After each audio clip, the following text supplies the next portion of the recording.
بسم اللہ الرحمن الرحیم۔ الصلاۃ والسلام علیک یا رسول اللہ وعلی آلک و صحابک یا حبیب اللہ۔ اللہم صلی علی محمد وعلی آل محمد صلی اللہ علیک یا محمد نور من نور اللہ۔ قرآن پاک کی سورہ لہب تبت یدا، میں نے اکثر دیکھا ہے کہ اس کے اعمال و فضائل، اس کی اہمیت اور فضیلت صرف کتابوں میں لکھی ہوئی ہے۔ یوٹیوب پہ میں نے کسی کو اس کی اہمیت اور فضیلت کو بتاتے ہوئے سنا نہیں، دیکھا نہیں۔ شاید کسی نے بیان کیا ہو لیکن میری نظروں سے نہ گزرا ہو۔ اس سورت کو سورہ مسد، حبل من مسد بھی کہتے ہیں۔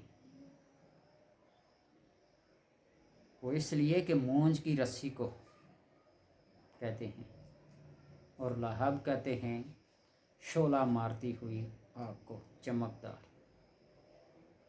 اور تبت کہتے ہیں ٹوٹ جانے کو، مٹ جانے کو۔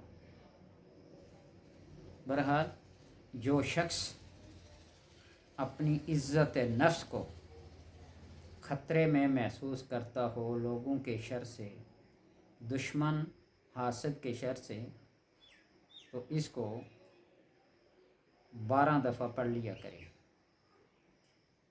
اور اگر بہت کوئی جانی دشمن ہیں تو پھر اس کو 300 بار پڑھ لیا کرے۔ جس آدمی کے ہاں، جس گھر میں بیٹیاں ہی پیدا ہونا، تو رات کو اور صبح کو 5 بار اس سورت کو پڑھ کر دم کرے پانی پہ، جسم پہ، اللہ تبارک و تعالیٰ کے کرم سے بیٹے پیدا ہوں گے۔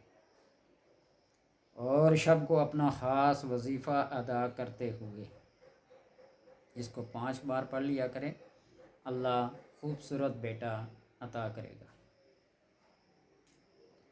اور وہ لوگ جو ملازمت پیشہ ہیں،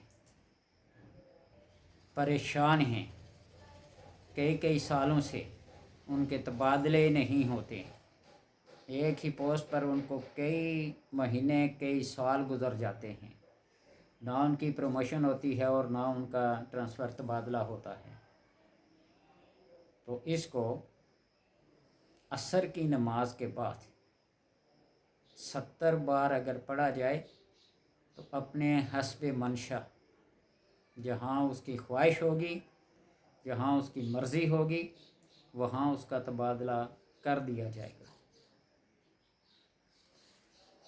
پڑھنے سے بات یہ ہوتی ہے کہ یہ جو الفاظ منہ سے نکلتے ہیں نا، یہ ایک خاص تاثیر رکھتے ہیں۔ آپ تجربے کے طور پر 2 سے 3 گلاسوں میں پانی رکھ لیں اور کافی وقفے کے دور رکھ لیں، روزانہ ان کا آمنا سامنا کریں، ان گلاسوں کا جن کے اندر پانی پڑا ہو، کسی کے اوپر بسم اللہ الرحمن الرحیم پڑھ کر پھونک دیں، دم کر دیں، کسی کے اوپر سورہ فاتحہ، کسی کے اوپر سورہ اخلاص، کسی کے اوپر سورہ کوثر پڑھ کے دم کرتے جائیں، اس گلاب کا آمنا سامنا کریں نا، تو پھر اچھے خوشگوار موڈ میں اس کو سلام کریں اور اس کو ہدیہ پیش کریں، اور چند ایک گلاس ایسے رکھ لیں جس کے اوپر کوئی برے الفاظ، غصے والی نظر، موڈ، کیفیت ان کے اوپر ظاہر کریں۔ پھر چند دنوں کے بعد، 1 ہفتے کے بعد ہی آپ ان کا ذائقہ، ان کا رنگ، ان کی بو، خوشبو محسوس کریں گے۔ یہ برتن کی تاثیر نہیں ہے، یہ ان الفاظ کی تاثیر ہوگی جن کے ساتھ آپ ان کا سامنا کرتے ہیں۔ برتن کی تاثیر اس چیز کو ظاہر کرتی ہے جس برتن کے اندر وہ چیز ڈالی جائے. اگر کسی مٹی کے برتن میں گھی ڈالا جائے نا تو وہ گھی کی تاثیر کو ظاہر کرے گا، اور کسی برتن میں تیل ڈالا جائے وہ تیل کی کیفیت کو، اس کی حیت کو، اس کی کیفیت کو ظاہر کرے گا.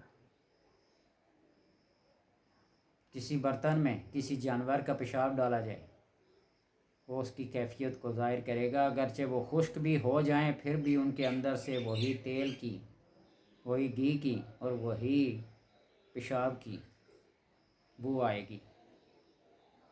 تو اس طرح ان الفاظ کے پڑھنے سے اگلے کے دل اور دماغ پر ایک خاص کیفیت اور ایک خاص اثر پیدا ہوتا ہے، جس کی بنا پر وہ یہ کام کرنے کے لیے مجبور ہو جاتا ہے. اس کو ذہن میں رکھ کے مجاز آفیسر کو اپنی مطلوبہ جگہ کو، جہاں سے جہاں جانا چاہتے ہیں، دونوں جگہوں کو ذہن میں رکھ کر آپ اس کو پڑھیں تو انشاءاللہ تبارک و تعالی اپنی مرضی کے مطابق، اپنی منشا کے مطابق اس کا رزلٹ پائیں گے. یہ اللہ کی کلام ہے، اس کو پڑھیں اور فائدہ اٹھائیں. دعاؤں میں یاد رکھیے گا. اللہ تبارک و تعالی سب کے مسائل کو، مشکلات کو حل کرے. ہماری دعا ہے آپ کے ساتھ.